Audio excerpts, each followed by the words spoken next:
I was a New York City teacher for 9 years. I also taught in Hayward, California. I was very active in the union all of those years. I'm now a college professor of education at New Jersey City University. I just came off of 5 years of union work in my own higher ed level.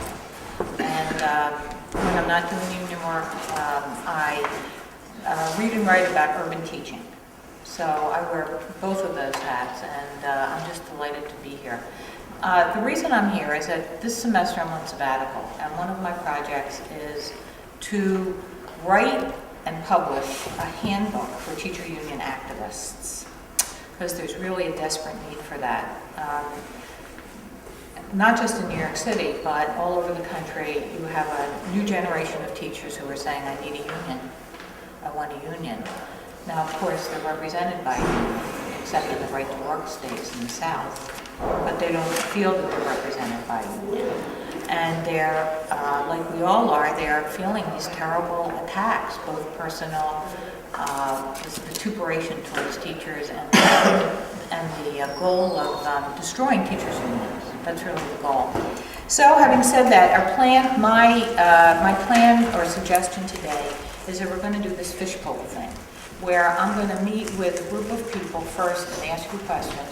People who consider themselves to have some experience and knowledge that they want to share about what it's like to organize a union chapter. And then we're going to follow that with a fishbowl of people who are going to comment on the advice, what they found useful, what they found problematic, questions that they have. Yeah, my name's Anthony, and I'm over at Martha Valle High School.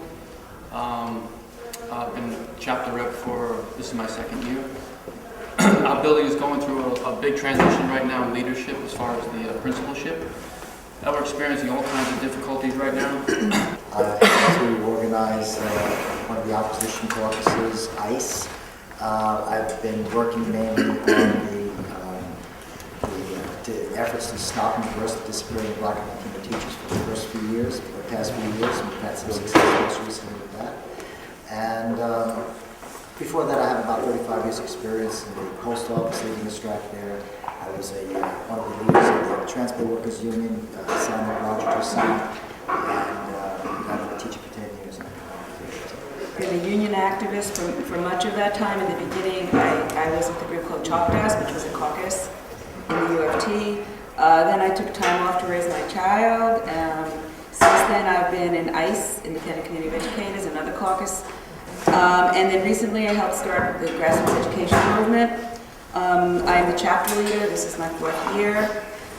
And I have also tried to work within the union, anti-war stuff. We started a group, UFTs, to stop the war, and tried to push the war issues within the union. And also I go to the Social and Economic Justice Committee meetings at the UFT, because I think if I get anything done in the union, I will, without giving up my ideals. And we have gotten a little bit done that way around counter-recruitment and opt-out stuff, but right now that's a little bit dormant. Now I'm trying to get the union to do some educational work on Afghanistan and Iraq, and they're really not wanting to. What school? PS 307 in Brooklyn. My name is James Booten. I am a teacher at Pan American International High School at the Monroe campus in the Bronx. My experience with the union is I taught in Tennessee, and people didn't really think that there was a union. I taught in Seattle, and the union was pretty good, and they worked pretty well. I taught in DC, where WTU is pretty politically inept and made me move to New York, and now I'm here, and I decided to be a chapter leader because of my experience in DC. And so I don't know what the union's going to do with the UFT, but I'm here to find out.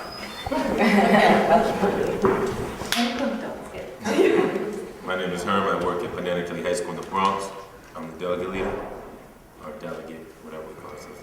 And I've been involved in the delegate for about 3 years now, but haven't been active enough until I started Young Teachers Unite. And also involved in NICOR years ago. I've taught for over 20 years.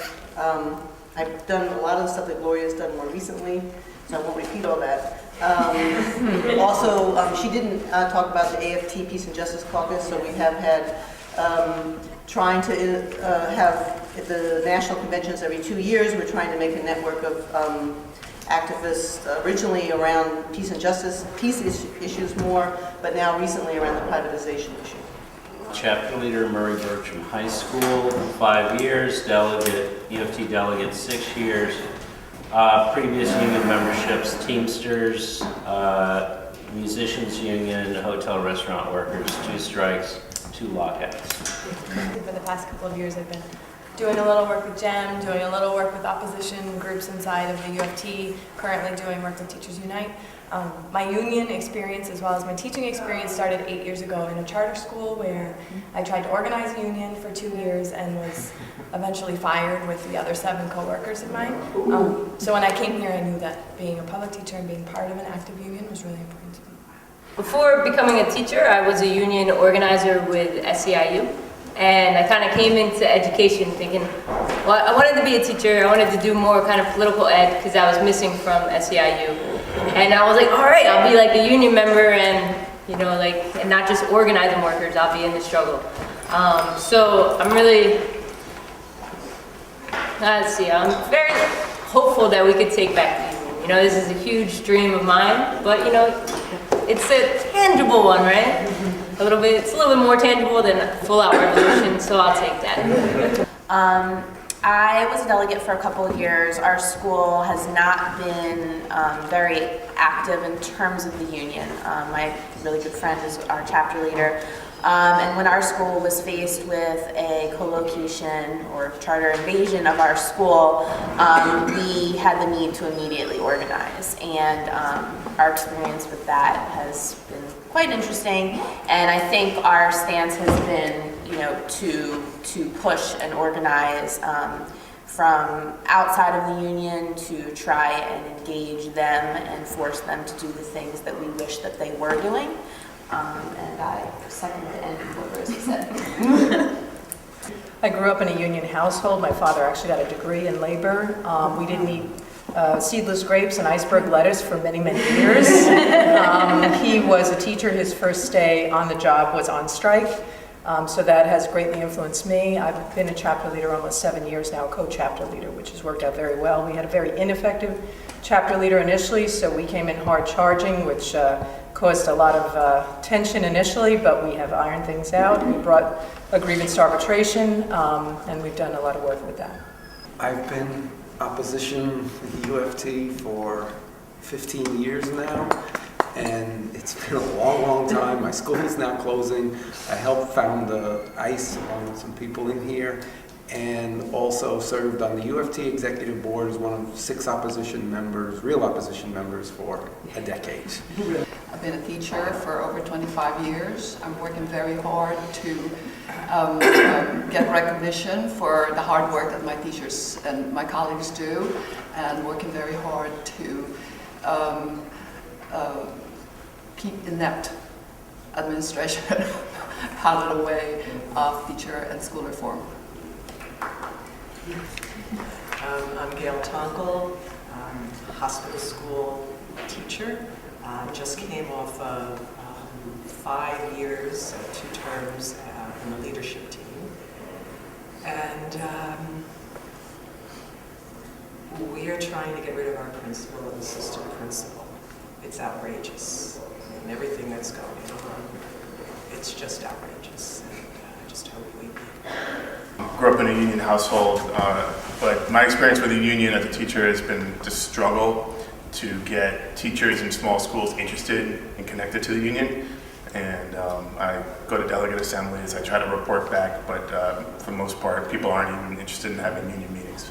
The problem I see with the union is that the reps do not have enough time to do their work. You get 1 period off, and if you have 100 teachers in a school, you cannot begin to handle the workload. So I think one thing they can do is allow these reps to have more time to handle, which maybe they don't want to do, but that's what I think. I was incarcerated for a year for getting rid of the principal in the school that Mr. Broken was in. When I spoke to Randy Weingarten about my situation, the situation of my fellow inmates in the rubber room, her response was, "Enjoy it." Wow. Really? can I say my Sure. experience? Everyone, I'm Sally, and I taught a couple of years elementary in the Lower East Side and in a small progressive school where there was literally no chapter leader or union presence, and that's why we're here today. It's because of my experience. Good.